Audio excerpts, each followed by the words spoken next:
பிள்ளையே, இந்த பதிவு உன் கண்ணில் பட்டு விட்டதா? அப்பொழுது முழுவதுமாக கேள். ஏனென்றால் இந்த அருள்வாக்கானது கட்டாயமாக உன் கண்ணில் படும்.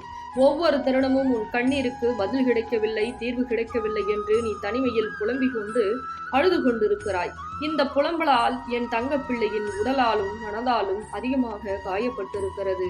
ஒவ்வொரு தருணமும் நீ தனிமையில் உண்ணாமலும் உறங்காமலும் சில விஷயங்களை வெளியே சொல்ல முடியாமல் உள்ளுக்குள் நீ குமுறி கொண்டிருக்கிறாய். இந்த குமுறுகளை நான் புரிந்து கொண்டுதான் இன்று உன் கண் முன்னே காட்சிகளை கொடுத்து, தங்க பிள்ளையே, நீ அழாதே. ஒவ்வொரு தருணமும் நீ பட்ட அவமானங்களும் நீ பட்ட துரோகங்களும் தீர்வுகளையும் தீர்த்து வைக்க இந்த வரம் தரும் வாராகி தாயானவள் நான் சொல்வதற்காக வந்திருக்கிறேன். இந்த வாக்கானது உனக்கு வெறும் வார்த்தை மட்டும் அல்ல, உன் வாழ்க்கையை மாற்றக்கூடிய சத்திய வாக்காகும். அதனால்தான் நான் எப்பொழுதுமே அருள்வாக்கு கொடுக்கும் பொழுது கண்ணீர் வடிக்காமல், கவனங்களை சிதறாமல், ஒவ்வொரு தருணமும் கண்களை மூடி அமைதியாக இருக்கக்கூடிய நிலையில் கேட்க சொல்லுகிறேன். ஏனென்றால் என்னுடைய அருள்வாக்கானது ஒவ்வொரு விஷயங்களையும் உன் வாழ்க்கையில் மாற்றப் போகிறது. ஒவ்வொரு வார்த்தையிலும் உன் வாழ்க்கையை பாதையை சரி செய்து சீரமைத்து கொடுக்கும். ஒவ்வொரு வார்த்தையும் உன் வாழ்க்கையில் உயர்வை கொடுக்கும். ஆம் என் தங்க பிள்ளையே, ஒரு சில நபரின் மீது வார்த்தைகளை அள்ளி நீ அன்பை மட்டும் கொட்டினாய் அல்லவா? ஆனால் அந்த அன்பு ஒரு சில நாட்களாக குப்பை போல ஒரு சில உறவுகளுக்கு மாறி இன்று அருவியாக உன் கண்ணீர் கொட்டி கொண்டிருக்கிறது.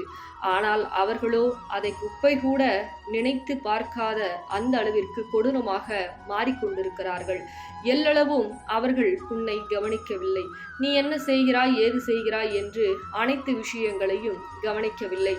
உன்னை உதறி தள்ளிவிட்டு புது புது விஷயங்களுக்காக எப்பொழுதும் இயங்குவார்கள் போல, மரத்துக்கு தாவக்கூடிய பச்சோந்தி போல நீ நம்பிய உறவுகளும், நீ ஒவ்வொரு தருணமும் வாக்கு வாழ்க்கை என நினைத்த மனிதர்களும் இப்பொழுது வேறொரு வழியில் சென்று கொண்டிருக்கிறார்கள். ஆனால் என் தங்க பிள்ளை இது புரிந்து கொள்ளாமல் எனக்கு ஏன் தொலைபேசியை எடுத்தாலே எரிச்சல் போல் பேசுகிறார்கள், என்னை ஏன் அவாய்ட் பண்ணி சொல்லுகிறார்கள், என்னை ஏன் பிளாக்கில் போடுகிறார்கள், ஒவ்வொரு தருணமும் நான் ஃபோன் செய்யும் பொழுது என்னை என்னுடைய வார்த்தைகளை கடுகளவு கூட மதிக்காமல் இப்படி செய்கிறார்கள் என்று என் தங்க பிள்ளை அவர்களையே நினைத்து ஏன் இப்படி நடக்கிறது, ஏன் எதற்காக இந்த விஷயங்கள் நடக்கிறது என்று புலம்பிக் கொண்டிருக்கிறது. என் தங்க பிள்ளையே, புலம்பாதே. உனக்கு தீர்வுகளை கொடுக்க இந்த வரம் தரும் வாராகி தாய் ஓடோடி வந்து விட்டேன். இன்னும் கண்களை மூடி கவனமாக கேள்.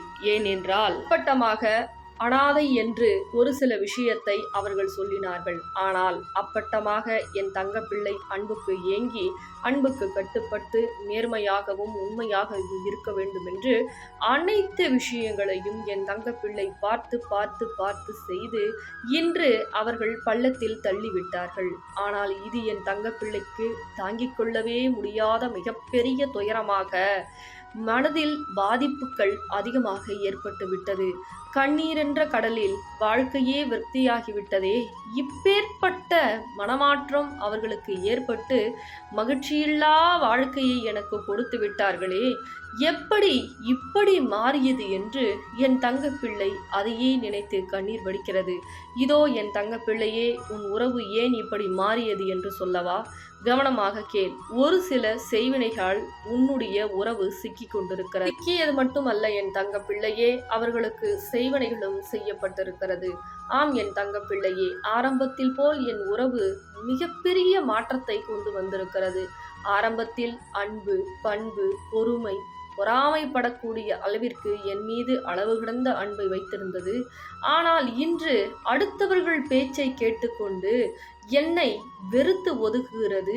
இதற்கு தீர்வும் விடையும் எப்பொழுதுதான் கிடைக்கும் என்று என் தங்க பிள்ளை உள்ளுக்குள் குமுறி கொண்டிருக்கிறது. ஆம் என் தங்க பிள்ளையே, ஒரு சிலர் வார்த்தைகளை மட்டும் கேட்க வேண்டும் என்று உன் உறவிற்கு செய்வினைகளை செய்து வைத்திருக்கிறது. இந்த செய்வினையால் தலையாட்டி பொம்மை போல் உன் உறவானது ஆடிக்கொண்டிருக்கிறது.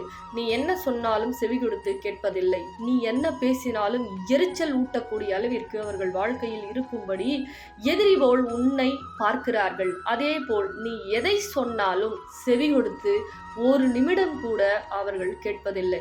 உன்னை பிடிக்கவில்லை, உன்னை உதாசீனம் செய்து கொண்டிருக்கிறார்கள், உன் உறவு எனக்கு தேவையில்லை என்று அறுத்து விட்டு விடலாம் என்று மிகப்பெரிய கொடுமையான வார்த்தைகளை என் தங்கப்பிள்ளையின் உள்ளத்தில் அழுத்தமாக சொல்லுகிறார்கள். இந்த அழுத்தத்தை என் தங்கப்பிள்ளையால் தாங்கிக் கொள்ள முடியவில்லை. ஒவ்வொரு நேரமும் இப்பேற்பட்ட வார்த்தையெல்லாம் என் வாழ்க்கையில் நான் எவரிடமும் கேட்டதில்லையே. என்னை பெற்றெடுத்த தாயும் பெற்றெடுத்த தந்தையும் கூட என்னை இப்படி பேசியதில்லையே. ஆனால் இருவரும் போல தாய், தந்தை, உற்றார், உறவினர் அனைவரையும் துறந்து நீதான் வேண்டும் என்று நான் நம்பி அனைத்து விஷயத்தையும் செய்தேன்.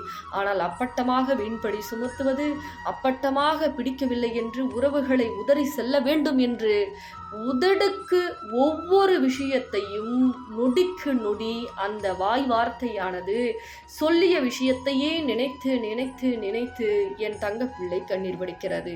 ஆனால் அவர்கள் பேசிவிட்டு அவர்கள் வாழ்க்கையை ஜாம் ஜாம் என்று வாழுகிறார்களே, எதற்கு இந்த சோதனையும் வேதனையும் என்று என் தங்கப்பிள்ளை உள்ளுக்குள்ளே கேள்விகள் எழுப்பிக் கொண்டிருக்கிறது. ஆம் என் தங்கப்பிள்ளையே, செய்வினைகளை செய்தது நிச்சயமாக உண்மைதான். காரணம் பணம்தான், சொத்துக்கள் தான்.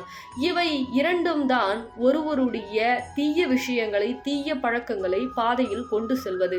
ஆனால் நேர்மைக்கே வழி கிடையாதா? இந்த உலகத்தில் நீதி கிடையாதா? செய்வினைகளும் பிள்ளி ஏவல் சூன்யங்களும் மட்டுமே தலைவிரித்து ஆடிக்கொண்டிருக்கிறதே. அப்பொழுது என் உறவு நான் எப்படிதான் மறுமுறை எப்பொழுது பழைய மாதிரியாக நான் கொண்டு வருவது? இதற்கு முடிவே கிடையாதா என்று என் தங்கப்பிள்ளை கேட்பது சரிதான். அதற்கு தான் நான் ஒரு விஷயத்தை சொல்லி கொடுத்திருக்கிறேன். என்ன என் தங்க பிள்ளையே, மறந்து விட்டாயா? உன்னுடைய உறவு செய்வினையில் சிக்கி கொண்டிருக்கிறது என் தங்க பிள்ளையே. என்னுடைய நாணயத்தை வாங்கி எண்ணி 12 நாட்கள் வழிபாடு செய். எப்பேற்பட்ட உறவு பிரச்சனையாக இருக்கட்டும், எப்பேற்பட்ட கணவன் மனைவி பிரச்சனையாக இருக்கட்டும், எப்பேற்பட்ட காதல் பிரச்சனையாக கூட இருக்கட்டும், ஒன்று என்னை தேடி வந்து வாங்கிக்கொள், அல்லது ஆன்லைன் மூலியமாக இந்த நாணயத்தை வாங்கிக்கொள்.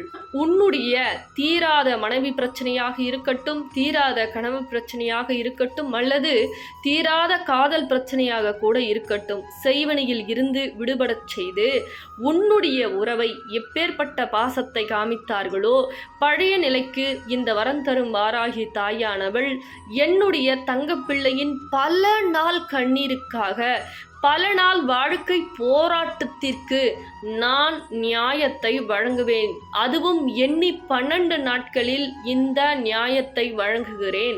என் மீது நம்பிக்கை கொண்டு இந்த நாணயத்தை வாங்கி என் தங்கப்பிள்ளை வழிபட்டால் நிச்சயமாக எண்ணி 12 நாட்களில் உன் உறவு எங்கு சென்றிருந்தாலும் விரட்டி அடித்து வாழ்க்கையில் இருக்கக்கூடிய நல்ல விஷயங்களையும் கெட்ட விஷயங்களையும் புரிய வைத்து உன்னுடன் உன் உறவை சேர்த்து வைப்பேன்.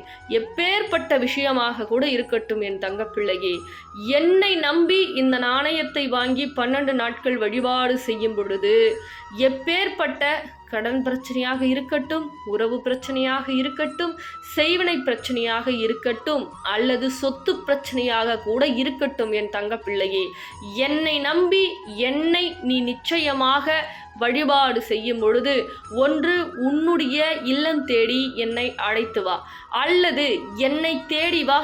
இன்னும் சிறப்பு, விரைவில் 24 மணி நேரத்தில் கூட உன்னுடைய பல பிரச்சனைகளை நான் சரி செய்து கொடுப்பேன். ஆனால் என் மீது நம்பிக்கை கொண்டு உடனடியாக இந்த நாணயத்தை வாங்கி வழிபாடு செய்ய வேண்டும். என்ன என் தங்க பிள்ளையே, உனக்கு கேட்ட தீர்வுகளை நான் வழங்கப் போகிறேன். என்னை தேடி ஒரு முறை வந்து இந்த நாணயத்தை வாங்கி வழிபாடு செய், நிச்சயம் உனக்கு பலனளிக்கும் என் தங்க பிள்ளையே. பிறகு இந்த பதிவினை மற்றவர்களுக்கும் பகிர்ந்து விடு. இனிமே ஆன்லைன்ல காயின் விளக்கோ அருள்வாக்கோ கிடையாது. ஏன்னா அம்பாள் உத்தரவு கொடுக்கல. அதனால இனிமே கோவிலுக்கு வரக்கூடிய தங்க பிள்ளைகளுக்கு மட்டுமே நாணய விளக்கு அருள்வாக்கா இருக்கட்டும். நீங்க கோவிலுக்கு டைரக்டா தான் வரணும். கோவிலுடைய டைம் என்னன்னா காலையில 9 to 12, சாயந்தரம் மாலை 6 to 8 மணி நம்ம கோவில் திறந்திருக்கும். கோவிலுடைய லொகேஷன் வேணும்னா மட்டும் இந்த தொலைபேசி மூலியமா தொடர்பு கொண்டு நீங்க கோவில் எங்க இருக்கு அப்படின்னு தெரிஞ்சுக்கலாம். அதே போல பண பிரச்சனை, கடன் பிரச்சனை, உறவு பிரச்சனை, செய்வன பிரச்சனை, எந்த பிரச்சனையாக இருந்தாலும் அம்பாள் 12 நாட்கள்ல நடத்தி கொடுத்துட்டு தான் இருக்காங்க. நீங்க பல சாட்சிகளை பார்த்துட்டு தான் இருக்கீங்க. உங்களுக்கும் அது போல நடக்கணும் அப்படின்னா நம்ம வரம் தரும் வாராகி கோயிலுக்கு தேடி வந்து அம்பாளுடைய பாதத்துல உங்க குறைய சொல்லி நாணயத்தை வாங்கி வழிபாடு செய்யுங்க. சரிங்களா தங்க பிள்ளைகளா? இந்த பதிவு உங்களுக்கு பிடிச்சிருந்தா மற்ற தங்க பிள்ளைகளுக்கு ஷேர் பண்ணுங்க. ரொம்ப சந்தோஷம்.